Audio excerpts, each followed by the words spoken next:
Meus amigos do esporte, 5 longos anos pareciam não ter fim. Aí vem o dia 30 de outubro de 2024 e quis o destino que a primeira vitória do Fernando Diniz fosse a maior vitória do Cruzeiro nos últimos 5 anos. O mesmo destino que aponta para o Caio Jorge, garoto de 22 anos, e diz para ele assim, ó, vai lá meu filho e resolve, criticado às vezes, mas com razão, resolve, ele vai lá e resolve. O mesmo destino que pega o Cássio e fala, meu filho, vai jogar no Cruzeiro, esteja lá para fechar o gol na vitória mais importante dos últimos 5 anos, e lá ele estava. O atual campeão da Copa Libertadores como treinador está a um jogo de voltar a conquistar um título internacional e de quebra garantir vaga na Libertadores do ano que vem. Título que ele conquistou no ano passado. O Cruzeiro está a um passo de escrever mais um capítulo espetacular da sua história. Então, torcedor celeste, o Cruzeiro está de volta à decisão de um título continental e presta atenção, hein?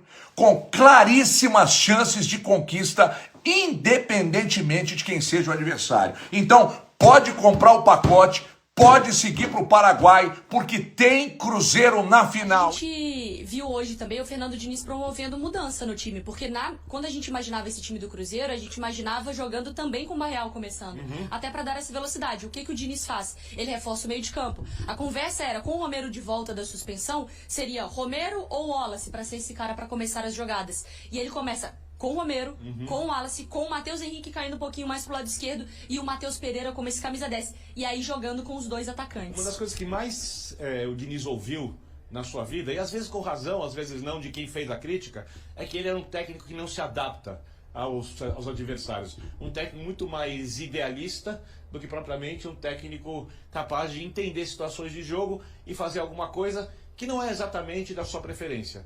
Hoje, na necessidade, ele fez. E não foi a primeira vez na carreira que ele fez isso, né? O Diniz, daquele técnico que iniciou lá no Audax, lá atrás, até hoje, é um técnico que evoluiu muito, que conseguiu entender muito melhor o jogo. Ele mesmo já falou sobre isso, por exemplo, ele insistia na saída de bola de maneira radical. Hoje ele quer a saída de bola, mas ela não está funcionando, faz um lançamento longo. A saída de bola com o Cássio é mais difícil. O Cássio é um jogador que tem dificuldade Inclusive no foi importantíssimo no jogo, hein? Nossa, fazendo uma defesa ali 0 a 0. no início do jogo do Bode, né? A camisa número 8, ali que salva o Cruzeiro naquele momento. Com certeza. Né? E o Cássio, eu não vejo jogar em qualquer lugar. Ele está jogando num clube com títulos continentais, com diversos títulos na América do Sul. Um clube enorme, um clube com título nacional, um dos clubes mais respeitados na América do Sul. Quando a gente conversava aqui com os torcedores... Maior campeão de Copa do Brasil.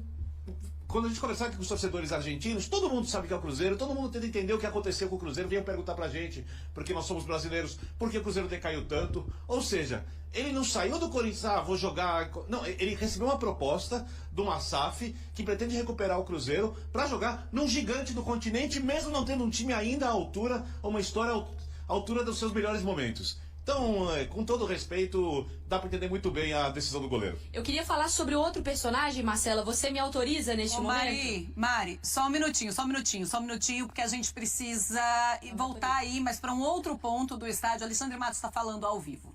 Esses dias sobre essa remontada, né, que vocês querem trazer ao Cruzeiro, voltar a disputar títulos. Qual o tamanho dela? O tamanho é vocês agora falando em ESPN, falando 100% do Cruzeiro.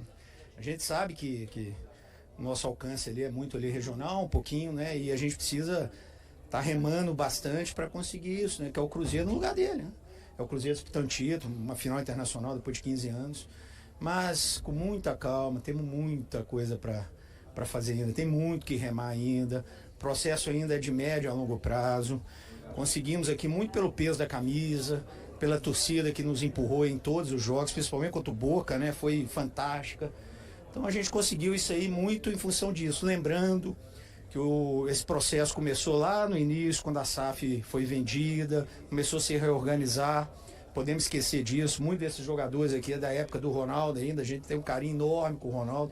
Então fica aqui, né? Até o convite público aqui para o Ronaldo, né? Quem sabe ele pode estar lá presente com a gente, porque é um momento marcante, histórico, de uma equipe que não merecia passar o que passou.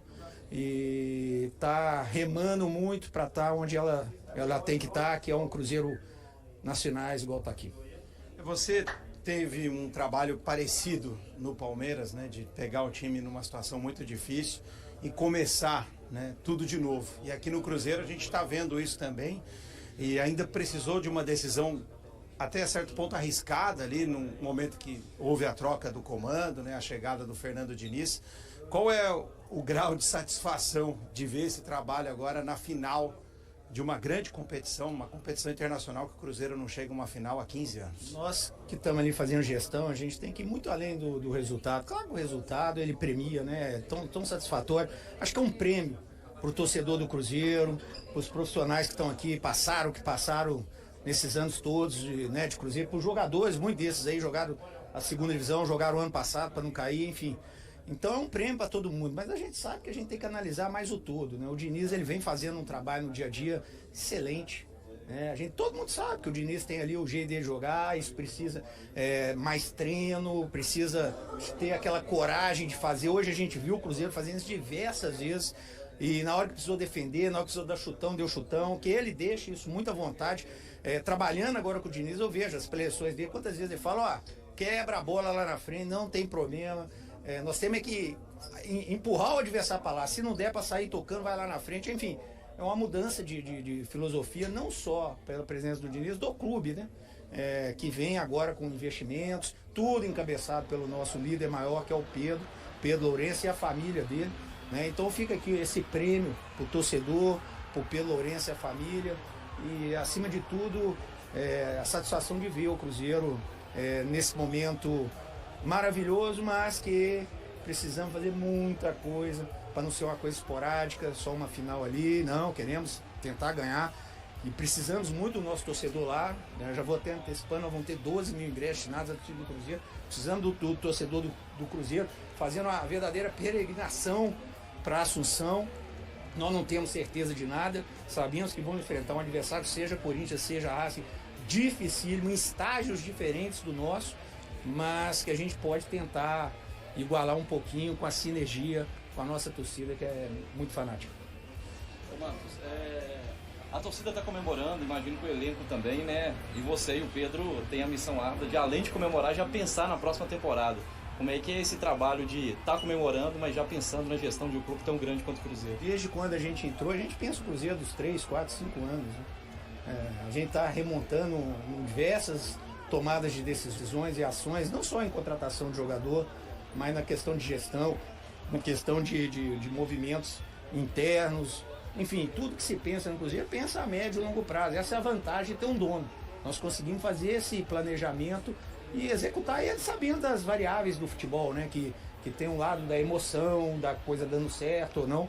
Mas o mais importante é que o Cruzeiro aprendeu na sua história, eu já disse isso algumas vezes, tem uma torcida que aprendeu como uma má gestão, como dar passos maior do que a possibilidade. É ruim essa torcida, a torcida do Cruzeiro, que ela sofreu, talvez uma das que mais sofreu, se não for a que mais sofreu, por esse lado, né? Então nós temos muita responsabilidade, diversas vezes já disse, a gente sabe que ainda precisamos mexer muita coisa, vamos falar aqui que o torcedor gosta, a imprensa fala muito de elenco, nós sabemos que temos que mexer, sabemos que temos carência, mas não deu para fazer tudo de uma vez, né? O que deu para fazer foi a mudança de pensamento e os jogadores hoje foram brilhantes junto com o Diniz. Muito obrigada, Matos. Obrigado, Matos. Parabéns. A gente liberou o Matos ali a pedido também da assessoria para ele atender os outros veículos de imprensa que vieram de Belo Horizonte para cobrir essa chegada do Cruzeiro, mas encostando os jogadores aqui, a gente também vai chamando vocês. Tá certo, Vitória, obrigada, viu? Então daqui a pouquinho a Vitória volta. Mari, você falou que queria colocar um outro personagem desse jogo, qual seria? Só falando sobre essa palavra do Matos, né, ali também da confiança no trabalho do Diniz, né, entendendo o momento, e a gente sabe que no futebol, às vezes, no discurso, na prática, isso vai mudando rodada ou jogo a jogo. O Cruzeiro está sendo remontado para 3, 4, 5 anos. A preparação sobre isso, 12 mil ingressos, então, para a torcida do Cruzeiro em Assunção, para a decisão da Sul-Americana. Então, os torcedores também... É a primeira final, né, de Sul-Americana da história do Cruzeiro, então o Cruzeiro indo para uma decisão depois de 15 anos... Então, o Alexandre Matos ali tentando falar sobre também já projetando a montagem de elenco e como isso é feito.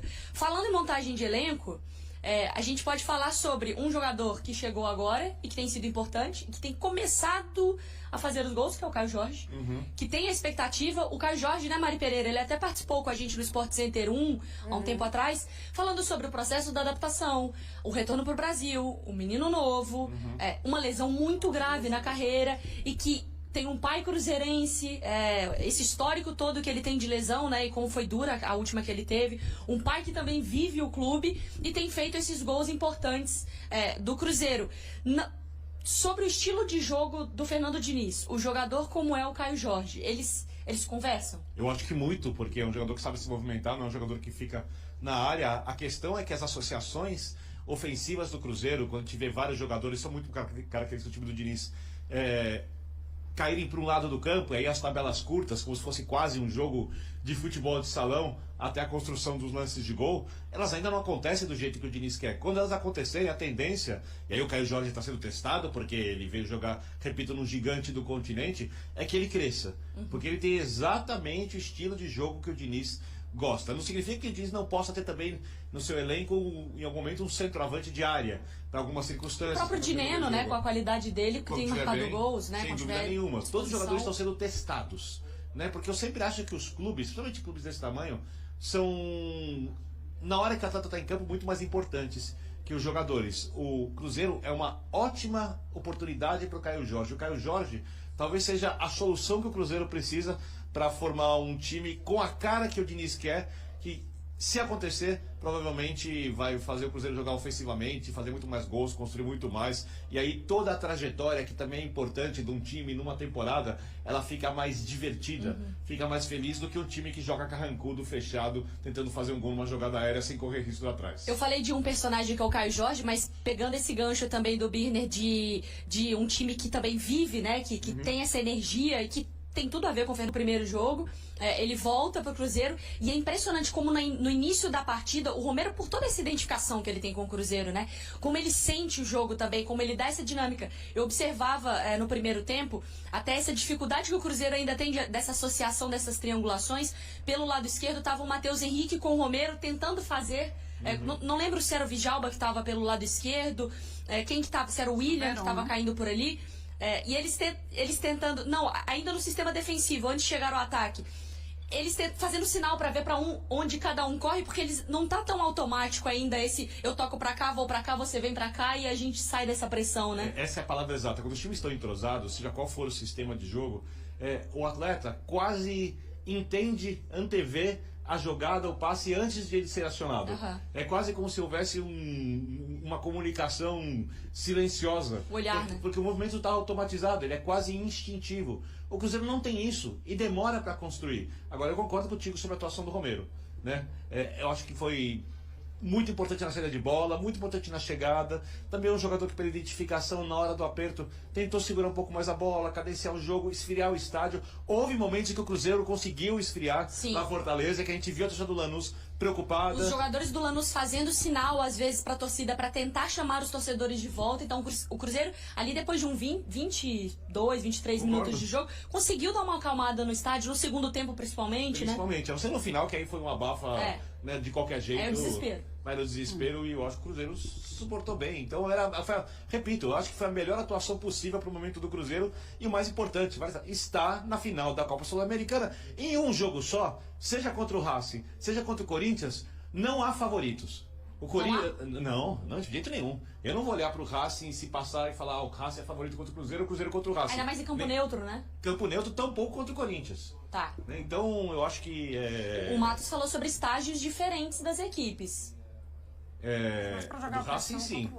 Que técnica é diferente. Do Corinthians, não. Eu também acho. Não, demais. Penso nisso também. Vamos jogar aqui, porque primeiro que eles nem sabem, né? É Racing ou Corinthians? Qualquer um, nós não somos favoritos. Joga pro outro lado. O tom do Matos na entrevista. O jogo jogado das retóricas. Faz parte. Ele foi segurando, o tom do Matos na entrevista, ele foi segurando essa emoção, né? Sempre falando com cautela, calma. Então, acho que foi mais né? Ele sempre tá, calma, exatamente. Ainda falta um trabalho de muitos anos, ainda. Acho que foi mais para jogar a pressão mesmo. Vamos trabalhar, porque a gente ainda não ganhou nada. E é verdade, não ganhou nada, e o Matos é essa pessoa que fica jogando sempre para frente. André, como é que você vê o Caio Jorge, a importância dele? Ele é artilheiro realmente do time. Sim. Ele encaixou muito bem, ele joga muito bem com o Verón ali na frente. Hoje, o Verón também foi muito importante ajudando o Caio Jorge. Ele é esse jogador do Diniz, né, ali na frente. Mais uma atuação decisiva, né? Ele concluiu muito bem uma jogada que poderia nem ter precisado dele, né? O Verón poderia ter feito o gol E assim, eu li algumas coisas antes da gente entrar no ar, gente criticando o Verón pela finalização, de ter tentado colocar a bola por cima do goleiro. Eu achei que ele tentou fazer o que dava naquele momento, ele tentou tirar do goleiro, não necessariamente fazer um gol de cavadinha. Acho que ele tentou fazer o gol, não conseguiu, felizmente para ele. Essa jogada não fez falta, né? Porque voltou para o Caio Jorge em 2 tentativas, o gol saiu. E o Caio é esse jogador que tende muito a crescer mesmo. A gente tem visto ao longo aí dos últimos tempos, nessa sequência que é comum, normal, natural no futebol brasileiro, times terem vários treinadores durante uma temporada, algumas equipes com determinados técnicos passarem a impressão que as coisas clicaram e elas passam a jogar de maneira coletiva, né, coletivamente melhor, e alguns jogadores individualmente passam a render muito mais, que é um processo lógico, né, até automático. Quando o time coletivamente se organiza e passa a atuar melhor, certos jogadores que vinham sendo cobrados, criticados por seus papéis individuais não virem sendo feitos de maneira tão agradável, passam a receber elogios. E quando o Cruzeiro, eu acho que isso vai acontecer na temporada que vem, com esse futebol do Diniz, conseguir coletivamente fazer essa interpretação da maneira que ele quer, alguns jogadores vão subir de produção. O Matheus Pereira tende a voltar a ser um cara de futebol exuberante, que foi algumas vezes, e sem o comando do Diniz, né? Nós estamos falando do tempo em que o time era dirigido pelo Seabra, mas esse é um jogador que eu acho que tende muito a crescer. O Verón a mesma coisa, e o Caio Jorge a melhorar ainda mais. O próprio Wallace hoje jogou melhor, né, André? Também achei que ele jogou melhor do que vinha fazendo. Então, o Cruzeiro tem um elenco e a janela melhorou demais, ainda que tenha também aumentado a pressão sobre o técnico que não conseguiu imediatamente fazer o Cruzeiro jogar maravilhas, o que não aconteceu até hoje, mesmo depois do comando, mas eu acho que houve pouco suporte e pouca confiança na capacidade da comissão técnica anterior, que tinha, sem esses jogadores, sem a maioria deles, né, os que chegaram, tinha levado o Cruzeiro a uma posição alta na classificação do Campeonato Brasileiro e na Copa Sul-Americana, mantendo as chances do time chegar à final como chegou. Mas eu acho que tem muita gente que deve crescer, que deve se beneficiar muito do futebol do Fernando Diniz, mas o Caio Jorge, independentemente disso, teve hoje mais uma atuação daquela que o torcedor do Cruzeiro esperava que ele tivesse mesmo. E foi o que aconteceu. Vi a luz piscando ali no estádio. É a deixa, então, para eu me despedir de Mariana Spinelli e também do Vitor Birner.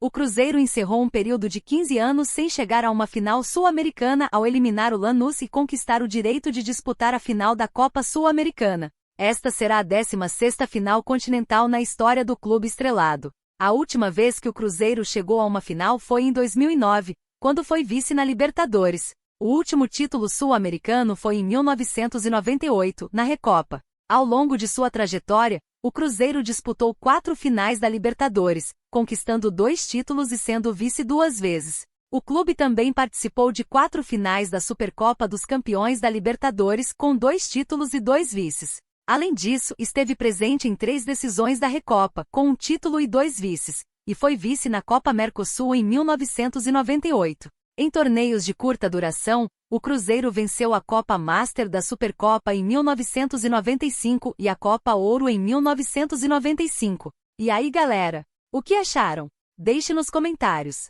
Não se esqueçam de deixar o like e de se inscreverem no canal e ativar o sininho para receber as notificações. Até mais, Nação Celeste! Vamos pra frente!